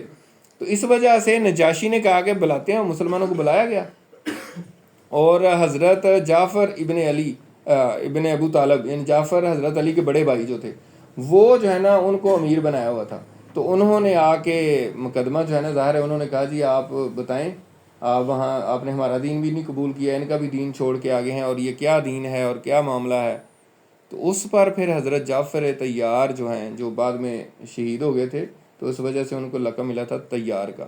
تو انہوں نے ایسی زبردست تقریر کی اور اتنا زبردست انداز میں اپنا مقدمہ پیش کیا. کہا کہ اے بادشاہ، ہم بڑے ظالم لوگ تھے، ہم بتوں کی پوجا کرتے تھے، حرام کھاتے تھے، حرام کے کام کرتے تھے، چوریاں کرتے تھے، ڈاکے ڈالتے تھے، مطلب جو بھی برائیاں عربوں میں تھیں ساری بیان کر دیں. اور پھر آخر میں کہا کہ ہم میں پھر ایک اللہ تعالیٰ نے نبی مبعوث فرمایا جو بڑے ہی عالی نسب ہیں، جو امانت دار ہیں، جو سچے انسان ہیں، ٹھیک ہے. انہوں نے ہمیں کہا کہ یہ ساری چیزیں چھوڑ دیں، بتوں کی پوجا نہ کریں، ایک اللہ کی پوجا کریں، اور یتیموں کے ساتھ اچھا سلوک کریں، ہمسایوں کے ساتھ اچھا سلوک کریں، رشتہ داروں سے حسن سلوک کریں. یہ ساری تعلیمات انہوں نے ہمیں بتائیں تو ہم نے عمل کیا ہے. تو اس پر ہماری قوم ہماری مخالف ہو گئی، ہم نے بتوں کی پوجا چھوڑ دی ہے، ہم ایک اللہ کو پوجتے ہیں. تو اس پر یہ ہمارے مخالف ہو گئے، اور اب انہوں نے ہمارے اوپر اتنا ظلم و ستم کیا ہے کہ ہم باقی دنیا کو چھوڑ کے صرف آپ کو ہم نے اہمیت دی، اور آپ کو ہم نے ترجیح دی، اور آپ کو ہم نے اس قابل سمجھا کہ آپ انصاف پسند ہیں تو ہم آپ کے پاس آئیں. تو یہ اب پیچھے ہمارے پھر ہمیں لینے آ گئے. تو بادشاہ نے کہا کہ اچھا یہ کوئی جو بھی آپ کے نبی پہ اترا ہے کوئی تھوڑا سا پڑھ کے سنائیں. تو اس پر پھر حضرت جعفر طیار جو ہیں انہوں نے سورہ مریم کی آیات جو ہیں ابتدائی آیات تلاوت کی. بسم اللہ الرحمن الرحیم. کاف ہا یا عین صاد ذکر رحمت ربک عبدہ زکریا اذ نادى ربه نداء خفيا قال رب إني وهن العظم مني واشتعل الرأس شيبا ولم أكن بدعائك رب شقيا وإني خفت الموالي من ورائي وكانت امرأتي عاقرا فهب لي من لدنك وليا يرثني ويرث من آل يعقوب واجعله ربي رضيا یا زکریا انا نبشرک بغلام اسمہ یحییٰ لم نجعل لہ من قبل سمیٰ قال ربی انا یکون لی غلام وکانت امراتی عاقرا وقد بلغت من الکبر عتیٰ قال کذلک قال ربک هو علی ہین وقد خلقتک من قبل ولم تک شیئا. یہ ابتدائی آیات جو ہیں حضرت جعفر رضی اللہ تعالیٰ عنہ نے جب تلاوت کیں، جس میں جو ہے نا حضرت زکریا کا بھی ذکر تھا، پھر آگے چل کے حضرت عیسیٰ علیہ السلام کا، حضرت مریم کا، اور ساری چیزیں اس میں آ گئیں. تو اس پر کیونکہ جو یہودی تھے وہ بھی حضرت مریم کو ٹھیک نہیں سمجھتے تھے، آپ سب کو معلوم ہے، اور بت پرست جو ہیں وہ تو ویسے نہیں مانتے تھے حضرت عیسیٰ علیہ السلام کو.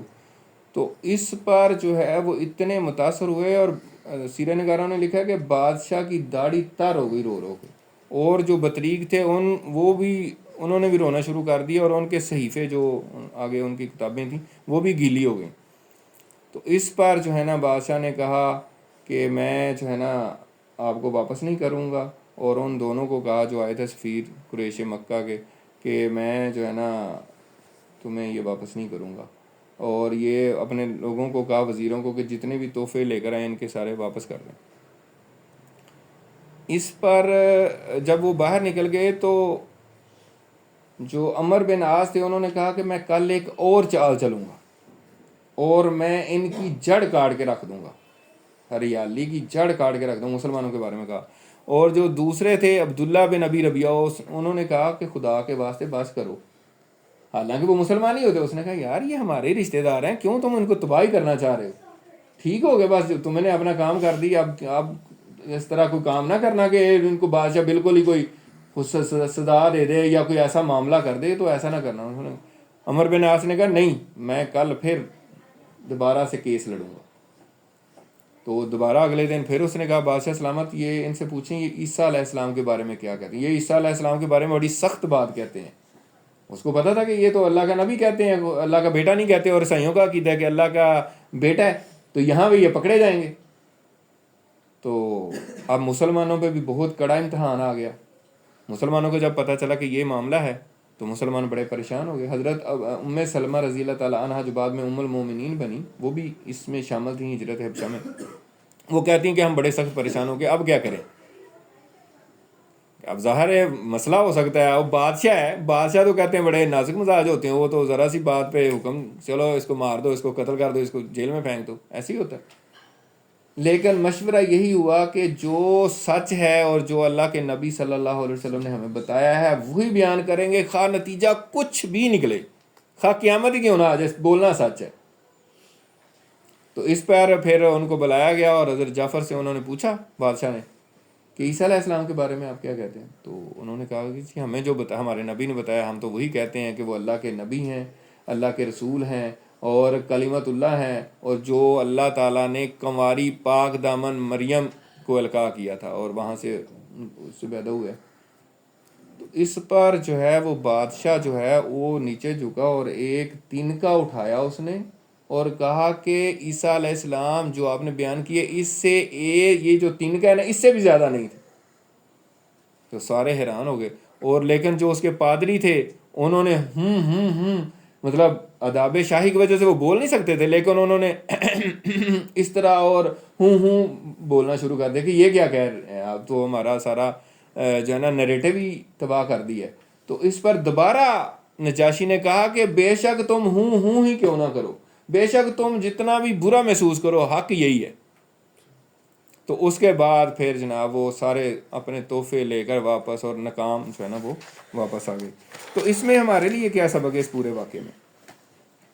ایک تو یہ ہے کہ جیسے حضرت عمر کا میں نے واقعہ سنایا، اور یہاں پہ بھی اللہ تعالیٰ جب بہت مشکل ہو جاتی ہے تو اللہ تعالیٰ کوئی نہ کوئی راستہ نکال دیتا ہے اگر آپ کی نیت ٹھیک ہو۔ یہ بہت بڑا سبق ہے۔ اگر آپ کی نیت ٹھیک ہے کسی بھی معاملے میں، زندگی کے معاملات جو چل رہے ہیں، آپ کی نیت ٹھیک ہے تو آپ کو نظر آ رہا ہوگا کہ سارے راستے بند ہیں، کوئی راستہ نہیں ہے، اللہ تعالیٰ وہاں سے اسی جگہ سے راستہ نکال دے گا۔ اللہ تعالیٰ کے لیے کوئی مشکل نہیں ہے، لیکن یقیناً آپ کی نیت اخلاص ہونا چاہیے اس میں۔ 2 نمبری ڈنڈی مارنے والوں کو اللہ تعالیٰ ایسا نہیں اس کے لیے کرتا، ٹھیک ہے۔ پہلا سبق تو یہ ہے۔ دوسرا سبق یہ ہے کہ کسی بھی اجتماعی معاملے میں امیر بنانا ضروری ہے، یعنی جب بھی آپ کہیں بھی کوئی اکٹھے لوگ کوئی کام کریں، ایون کہ سفر کریں، نبی پاک صلی اللہ علیہ وسلم کی ایک حدیث ہے کہ 3 لوگ بھی سفر کریں تو ایک بندے کو امیر بنا۔ تو یہ صرف سفر کے لیے نہیں ہے، یعنی کوئی بھی بڑا اجتماعی کام کرنا ہے تو آپ کو ایک امیر بنانا ہے، ٹھیک ہے، اس کی لیڈرشپ میں آپ کو کام کرنے ہوں گے، ورنہ تو بھیڑیں ہی ہوتی ہیں، بھیڑیں جدھر کو مرضی وہ اٹھا کے جا رہی ہوتی ہیں۔ تو لیڈر ہونا ضروری ہوتا ہے، ایک امیر بنانا، تاکہ اور پھر مشاورت سے کام۔ دوسرا پوائنٹ اس میں یہ ہے کہ مشاورت سے کام کریں، یعنی اجتماعی معاملات کو مشاورت سے کریں، اور جب ایک مشورہ طے ہو جائے پھر اس پہ سٹینڈ کریں سارے، اور پھر امیر کو سپورٹ کریں۔ جو امیر فیصلہ مطلب مشاورت سے فیصلہ ہوگا، لیکن امیر کو پھر سب نے سپورٹ کرنا ہے کہ اب یہ اجتماعی فیصلہ ہے، ہم آپ کے ساتھ کھڑے ہیں۔ 2 باتیں ہو گئیں۔ تیسری بات جو اہم ترین ہے وہ یہ ہے کہ ہمیشہ سچ بولیں۔ خواہ آپ کو یہ ڈر ہونا کہ یار یہ بس قیامت آنے ہی لگی ہے، بس میں نے سچ بولنا ہے اور قیامت آ جانی ہے، تو آنے دیں قیامت کو، ٹھیک ہے۔ اگر آپ سچ بولیں گے نا کوئی قیامت نہیں آئے گی۔ یہ سیرت ہم یہی سکھا رہی ہے، ہم سیرت کوئی ایسے گپ شپ کے لیے تو نہیں پڑھ رہے۔ آپ دیکھ لیں نا کتنی سخت، کتنے پریشر میں ہوں گے، آپ اندازہ نہیں لگا سکتے۔ ہم تو یہاں بیٹھ کے صرف پڑھ رہے ہیں نا۔ ایک وقت کا بادشاہ ہو جس کی حکومت جو ہے وہ ایشیا پہ بھی ہو، ٹھیک ہے، اور وہ آپ اس کے سامنے وہ بات کرنے جا رہے ہوں جو آپ کو پتا ہو کہ یہ اس کے خلاف بات ہے۔ بظاہر تو ایسے ہی تھا نا، یعنی بظاہر تو نہیں پتا تھا کہ یہ بات مان جائے گا یا اس کے دل میں کیا بات ہے، یا وہ بڑا حق مطلب اس میں تو نہیں پتا تھا۔ بظاہر تو یہ تھا کہ وہ عیسائیوں کا بادشاہ اور وہ اللہ کا بیٹا مانتے ہیں، تو ہم نے سچ بات کی تو پتہ نہیں کیا کرے گا۔ لیکن صحابہ کرام نے کہا کہ سچ بولنا تھا، کچھ بھی ہو، کچھ بھی نتیجہ نکلے، تو انہوں نے سچ بولا تو اللہ تعالیٰ نے۔ اور اس پر بھی نبی کریم صلی اللہ علیہ وسلم کی حدیث میں نے کئی دفعہ سنائی ہے، الصدق ینجی والکذب یہلک، سچ بچاتا ہے اور جھوٹ مرواتا ہے۔ سچ بچاتا ہے ہمیشہ۔ ہم کہتے ہیں نہیں جی، ہمارا تو کلچر بن گیا ہے، ہم تو گاڑی میں بیٹھ کے ہاں بھائی کدھر ہو، اور میں جناب گجرانوالا پہنچا ہوں، ابھی یہاں روات بھی نہیں ہوگا بندہ تو کہے گا میں گجرانوالا پہنچ گیا ہوں۔ اتنا یعنی کہ بغیر کسی وجہ کے جھوٹ بولتے ہیں، تو یہ بہت بڑا ظلم ہے اپنے آپ پر، دوسرے کے ساتھ بندہ کیا کرے گا۔ تو آخری آج کا جو پوائنٹ ہے وہ یہ ہے کہ جب یہ بھی ناکام ہو گیا تو اس پر پھر قریش کے سرداروں نے، خاص طور پہ ابو جہل اس میں پیش تھا، اس نے کہا کہ اب تو ہمارے ساتھ بہت کچھ مطلب ایسے ہی، یعنی ان کو ایک پہ ایک جھٹکا لگ رہا تھا. حضرت حمزہ اسلام لے آئے، حضرت عمر اسلام لے آئے، پھر یہ سارا ان کا وفد جو گیا تھا پیچھے، سفارتکاری جتنی وہ ناکام ہو گئی. ٹھیک ہے، تو پے در پہ ان کو شکستیں ہو رہی تھیں. اور سب سے بڑی شکست یہ ہوئی کہ جب انہوں نے یہ طے کیا کہ ہم محمد کو قتل کر دیں گے صلی اللہ علیہ وسلم، تو اس طرح کی باتیں ابھی انہوں نے شروع ہی کی تھیں. تو ابو طالب کو بھی ظاہر ہے، وہی بات ہے نا کہ ایجنسیاں تو سب کی کام کر رہی ہوتی ہیں، لوگ تو معاشرے میں پھیلے ہوتے ہیں نا. یہ تو نہیں ہوتا کہ لوگ بات کر رہے ہیں تو دوسرے تک خبر تو پہنچ جاتی ہے کسی نہ کسی طریقے سے. تو ابو طالب کو بھی خبر پہنچ گئی کہ یہ آپ کے بھتیجے کو اب قتل کرنے کا پکا انہوں نے تہیہ کر لیا. تو اس پر حضرت ابو طالب نے بنو عبد مناف کے جو 2 قبائل تھے، یعنی 4 بھائی تھے، بنو عبد مناف کے 4 بیٹے تھے، میں نے بتایا تھا، عبد الشمس، نوفل اور مطلب اور ہاشم. ٹھیک ہے نا. تو یہ عبد الشمس بھی خلاف تھے، عتبہ بن ربیعہ جس کا ذکر بار بار آ رہا تھا. ٹھیک ہے، اور نوفل وہ بھی خلاف تھے. تو یہ 2 جو قبیلے تھے، مطلب ہاشم کے بھائی کا قبیلہ اور ہاشم کا قبیلہ، یہ دونوں جو ہیں ان کو حضرت ابو طالب نے بلایا اور کہا میری بات سنو، یہ قبائلی زندگی ہے اور میرے بھتیجے کو یہ قتل کرنا چاہ رہے ہیں سارے. ٹھیک ہے، تو یہ ہمارے خاندان کا مسئلہ ہے، نسب کا معاملہ ہے. ٹھیک ہے، تو اگر ہمارے شخص کو انہوں نے نقصان پہنچا دیا اور ہم کچھ نہ کر سکے تو یہ قیامت تک کے لیے ہمارے لیے بےزتی کا باعث ہوگا. اس لیے جو ہے نا ان کی جان کی حفاظت کرنی، میرا ساتھ دو. تو انہوں نے پورے، یعنی بنو مطلب نے بھی اور بنو ہاشم نے، سب کے سب، خواہ وہ مسلمان تھے ان میں سے یا کچھ مسلمان نہیں تھے، سب نے کہا جی ہم حاضر ہیں، ہم ہر طرح سے آپ کے ساتھ ہیں. یعنی اس میں سارے مسلمان نہیں تھے، وہ قبائلی زندگی کے پوائنٹ آف ویو سے انہوں نے کہا جی ہم بالکل ساتھ ہیں. ٹھیک ہے، وہ ہمارا مذہبی، ٹھیک ہے، ہم کئی مسلمان نہیں تھے اور کئی تھے بھی، تو انہوں نے کہا وہ ایک علیحدہ چیز ہے لیکن ہم حفاظت کریں گے. تو اس پر جب قریش کے لوگوں کو، خاص طور پہ ابو جہل کو پتہ چلا کہ انہوں نے یہ بھی الائنس بنا لی ہے اور محمد صلی اللہ علیہ وسلم کی ہر طرح سے پروٹیکشن کا انہوں نے ذمہ لے لیا ہے، تو اب ان کو وہ کہہ رہے ہیں اب کیا کریں. اس پر پھر انہوں نے ایک ظالمانہ اور تاریخ انسانی کے ظالم ترین معاہدوں میں سے ایک معاہدہ کیا اور مسلمانوں کا بائیکاٹ کرنے کا اعلان کیا. اور پھر سارے قریش جو ہے نا وہ اکٹھے ہوئے، خیف بنی کنانہ ایک جگہ تھی، وہاں پہ اکٹھے ہوئے اور وہاں پہ انہوں نے یہ معاہدہ کیا کہ بنو ہاشم اور بنو مطلب کے ساتھ نہ ہم شادی بیاہ کریں گے، نہ ان کے ساتھ تجارت کریں گے، نہ لین دین کریں گے، نہ ان کی طرف جائیں گے، نہ آئیں گے، نہ ان کے ساتھ بات چیت کریں گے، نہ مطلب کوئی تعلق نہیں رکھنا ان کے ساتھ. ہم نے بالکل بائیکاٹ، اور اس معاہدے کو لے کے خانہ کعبہ کے اندر لٹکا دیا. اب خانہ کعبہ کے اندر جو چیز لٹکائی جاتی تھی اس پہ تو وہ سارے کہتے تھے کہ ٹھیک ہے، مطلب ظاہر ہے ایگری کر کے انہوں نے کیا تھا. تو اس پر پھر جو ہے نا جو صحابہ کرام کو اور جو بھی ان کے ساتھ لوگ تھے ان کو بہت زیادہ پریشانیوں کا سامنا کرنا پڑا. راشن بھی انہوں نے بند کر دیا اور ابو لہب اس میں پیش تھا، اور وہ کوئی بھی تجارتی قافلہ آتا تھا تو اس کو کہتا تھا کہ ان کو جو ہے نا، جو شیب ابی طالب میں حضرت ابو طالب اپنے لوگوں کو لے گئے جو 2 پہاڑوں کے درمیان جگہ تھی وہاں پہ. تو ابو لہب جو ہے نا وہ کوئی چیز بھی ان کی طرف نہیں جانے دیتا تھا اور کہتا تھا کہ تاجر جو آتا تھا اس کو کہتا تھا مجھ سے ڈبل قیمت لے لو یا اس سے بھی زیادہ، ان کو نہیں بیچنی، جتنی وہ قیمت بتائیں اس سے زیادہ قیمت مجھ سے لے لو، ان کو نہیں دینی. تو نبی کریم صلی اللہ علیہ وسلم کی جان کو وہاں پہ بھی خطرہ تھا کیونکہ انہوں نے بڑا تہیہ کیا ہوا تھا. تو حضرت ابو طالب جو تھے وہ بہت ہی انٹیلیجنٹلی بھی کر رہے تھے کام. ایک تو ویسے تھا اور وہ ایسا کرتے تھے کہ جب رات کو سارے سو جاتے تھے سب کو کہتے تھے اپنے اپنے سو جائیں. ٹھیک ہے، حضور پاک کو بھی کہتے تھے آپ سو جائیں. ٹھیک ہے، مطلب یہ تھا کہ سارے جو بھی لوگ ہیں وہ دیکھ لیں کہ محمد صلی اللہ علیہ وسلم کہاں سوئے. تو پھر رات کو جب سارے لوگ سو جاتے تھے تو پھر حضور پاک کو اٹھا کے نا تو اپنے وہاں کسی بھتیجے کو، بھائی کو، مطلب کسی اپنے خاندان کے بندے کو کہتے تم یہاں سو جاؤ، اور حضور پاک کو چینج کروا دیتے، اس کی جگہ حضور پاک کو سلوا دیتے تھے. اتنا خطرہ تھا آپ صلی اللہ علیہ وسلم کی جان کو. اور پھر جو مشکلات آئی ہیں وہ بھی اسلام کی تاریخ کی سخت ترین صورتحال تھی اور ایسے ایسے واقعات ہوئے ہیں. حضرت سعد بن ابی وقاص رضی اللہ تعالیٰ عنہ اپنا واقعہ بیان کرتے ہیں. یہ بنو زہرہ سے تھے لیکن مسلمان تھے اس لیے یہ بھی ان کے ساتھ تھے، یعنی جو مسلمان تھے وہ سارے ان کے ساتھ تھے، ظاہر سی بات ہے، اور باقی بنو مطلب اور بنو ہاشم تھے۔ تو یہ فرماتے ہیں کہ ایسی صورتحال ہو گئی، ظاہر کھانے کو کچھ نہیں ہوتا تھا، فاقے شروع میں پتے کھاتے رہے، درختوں کے کیکر کے پتے کھاتے رہے، اور بھوک سے برا حال تھا، بچوں کے بل بلانے کی آوازیں باہر جاتی تھیں، اور عورتوں کی بھی رونے کی آوازیں اور بل بلانے، مطلب بچے بل بلاتے تھے، عورتوں کی بھی آوازیں، ظاہر سی بات ہے بہت زیادہ سخت حالات تھے۔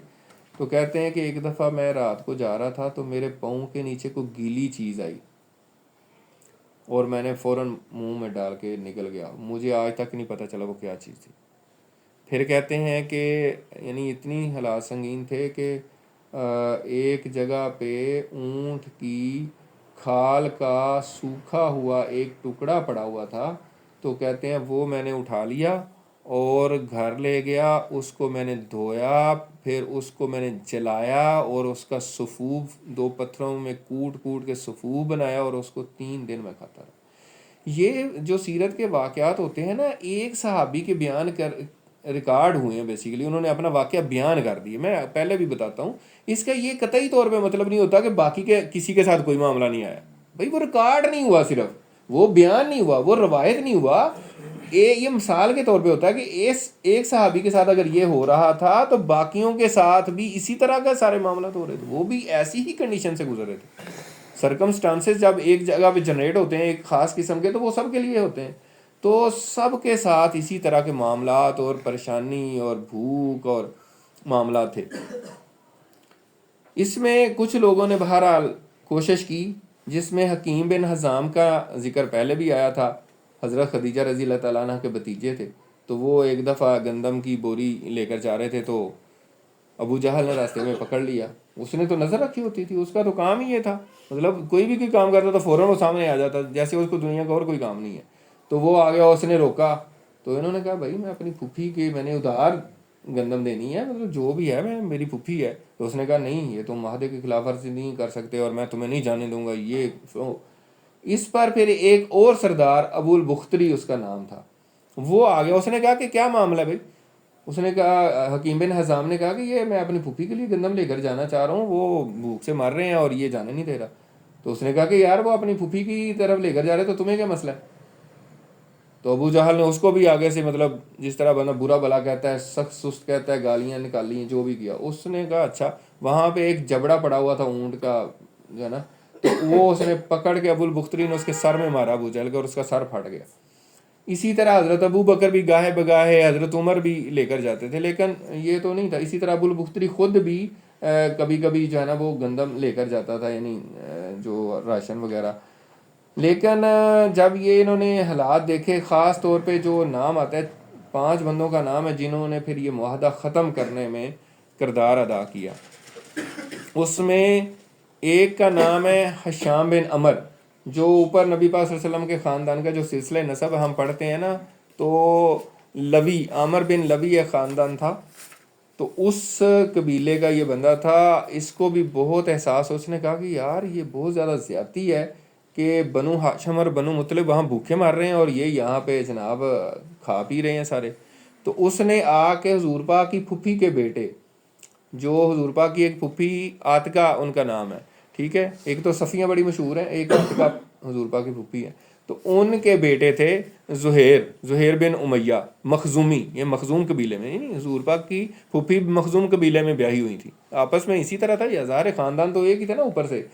تو اس بندے نے کہا زہیر کو جا کے کہ یار تمہیں یہ اچھا لگتا ہے کہ تمہارے ماموں جو ہیں وہ بھوک سے مریں اور تم یہاں کھاؤ پیو اور آرام سے زندگی گزارو؟ تو اس نے کہا کہ مجھے تو بالکل اچھا نہیں لگتا، لیکن میں کیا کروں، میں اکیلا ہوں اور پورے قبائل نے معاہدہ کیا ہوا ہے۔ تو اس نے کہا کہ نہیں، میں بھی تمہارے ساتھ ہوں، آپ اکیلے نہیں، ہم 2 ہیں۔ تو اس نے کہا کہ تیسرا بندہ تلاش کرو۔ تو پھر وہ مطعم بن عدی کے پاس گئے، یہ بھی بنو عبد مناف میں سے تھا، یعنی جو قبائل کی میں نے بتایا تھا حضور پاک کے، یعنی ہاشم کے جو والد تھے عبد مناف، انہی کے قبیلے میں سے تھا۔ تو اس نے کہا کہ ہاں یار یہ تو واقعی زیادتی ہے، تو اس کو کچھ ہونا چاہیے، لیکن میں اکیلا کیا کر سکتا ہوں؟ تو اسی حشام بن عمر نے کہا کہ آپ اکیلے نہیں ہیں، ایک بندہ اور بھی ہے، زہیر بھی ہے، تو ہم 3 ہو گئے۔ اس نے کہا کہ چوتھا بندہ تلاش کریں۔ تو پھر یہ ابو البختری کے پاس گئے جس کا ذکر ہوا ہے، اس کے پاس گئے، تو اس نے کہا کہ ہم کیا کر سکتے ہیں اکیلا. پھر انہوں نے بتایا کہ 3 بندے اور ہیں، چوتھا آپ ہیں. پھر اس نے کہا 5واں تلاش کرو. تو پھر زما بن اسود ایک جو ہے نا وہ بھی بعد میں مسلمان ہو گئے، تو وہ اس کو کہا. تو ان 5 بندوں نے کہا کہ یہ ہم جو ہے نا کل معاہدہ جو ہے نا اس کی معاہدہ توڑ دیں گے، ہم اس کو پھاڑ دیں گے. لیکن زہیر جو تھا، جو حضور پاک کی پھوپھی کا بیٹا تھا، اس نے کہا کہ بات میں کروں گا. تو یہ اگلے دن خانہ کعبہ کے پاس گئے، وہاں قریش تھے، ابو جہل بھی تھا. تو انہوں نے بات کی، انہوں نے کہا کہ یہ بہت ظالمانہ معاہدہ ہے اور وہ بھوکے مر رہے ہیں اور تم لوگ جو ہے نا یہاں پہ آرام سے زندگی گزار رہے ہو، تو بالکل ہی بے حسی ہے اور اس طرح بھی نہیں کرنا چاہیے، وہ بھوکے مر جائیں گے تو پھر اچھا ہے. تو اس پر جو ہے نا جب زہیر نے بات کی تو پھر مطعم بن عدی نے کہا کہ ہاں یہ ٹھیک کہہ رہا ہے. تو ابو جہل نے کہا کہ نہیں ایسا نہیں ہو سکتا، تو معاہدہ نہیں توڑ سکتے. تو اس پہ پھر ابو البختری نے کہا کہ کیوں نہیں ہو سکتا. اور دوسرا پھر جو ہے نا زما بن اسود نے کہا ہم تو پہلے ہی نہیں اس کے حامی تھے، تو یہ تو ہم لوگوں نے ایسے ہی ظالمانہ معاہدہ بنا لیا. تو بہرحال پھر سارے کھڑے ہو گئے اور انہوں نے کہا کہ ہم اس معاہدے کو توڑ دیں گے اور ختم کر دیں گے. تو اس پر ابو جہل نے کہا کہ یہ ابھی کی بات نہیں ہے، یہ ابھی جو آپ سینیریو جنریٹ کر رہے ہیں یہ آپ نے رات کو کچھ طے کیا ہے، یہ ابھی کا موقع نہیں نظر آ رہا. وہ ذہین تو تھا. اسی اثناء میں حضور پاک صلی اللہ علیہ وسلم نے حضرت ابو طالب کو بتایا کہ جو خانہ کعبہ کے اندر چمڑے کے اندر وہ کر کے اس کو لٹکایا ہوا ہے، ظاہر کسی کو نہیں پتا اندر کیا ہے، کیا معاملہ ہے. تو آپ صلی اللہ علیہ وسلم نے فرمایا کہ اس کو دیمک چاڑ گئی. اپنے چچا کو بتایا. تو انہوں نے کہا کہ واقعی آپ نے فرمایا ہاں.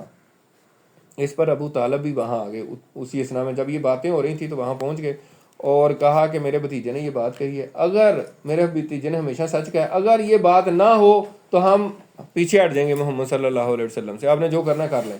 اور اگر یہ بات سچ ہو تو پھر آپ جو ہے نا یہ معاہدہ ختم کریں. اور جو بھی اس کے علاوہ بھی باتیں کی.